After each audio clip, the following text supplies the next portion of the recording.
It's just a quick one on my thoughts before people want to say I'm causing divisions. I've had to stand and watch. Yeah? I currently face 4 years in prison. I face a counter-terrorism charge. I've had to sit and watch as Nigel has lied to people on TV about these cases. He's told, no, in fact, he's not even mentioned the film that I faced 4 years for. He presents on TV. He's got a multi-million-pound contract to be a presenter. He's meant to be alternative. He's not opened his mouth on a documentary that's been watched by 51 million people of you. 51 million of you. He's not opened his mouth. Because Nigel never opens his mouth about difficult things. That's the reality. Yeah? That's the reality. So Nigel, when I was detained under counter-terrorism, which I was, I'm going to share a link. I'm going to quote tweet this. Nigel went on and said I wasn't. He said I wasn't. That I made it up. That I lied. In an interview, that's what he said. Do you know how frustrating that is? And do you know how frustrating it is when you've got all these problems thrown at you, and then you watch someone who's meant to be, like I don't mind if Nigel don't want to talk about it, but to continually kick us, to paint me as instigating the riots. He shared fake news. He shared that it was a Syrian refugee. He did. And then to try and kick it away, he kicks us. And he doesn't just kick me. He kicks everyone like me. Everyone in our movement. Nigel's riding the wave that's been built by a movement of people. A movement of people who lost their job, been in prison, been violently attacked, and for tirelessly for 15 years have tried to warn the British public. Nigel's now riding that wave. And he wants to ride that wave and just whack everyone else. Because he's not bothered, because he knows there's no risk.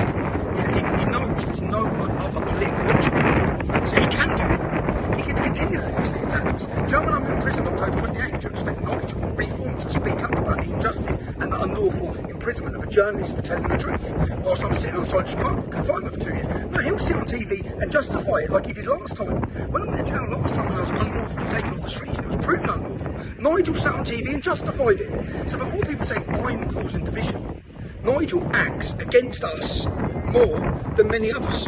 Nigel continually attacks us like it's the establishment.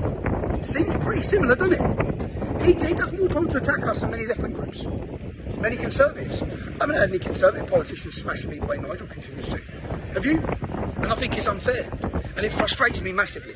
So, unfortunately, in Reform, do I see a political party that are going to challenge Islamisation of our country? No, Nigel's a coward, mate. He'll never tell the truth about Islam. Ever. Never has. Never even mentioned it. Think about all the jihad attacks we've had. He's never ever had a discussion around Islam or the teachings of Islam. Never once. Yeah? People say, oh, he has to play it clever. People make excuses for him. It's total cowardice. Right now, we don't need cowards. Right now, Nigel knows there's no other political option. That's why he does this, yeah?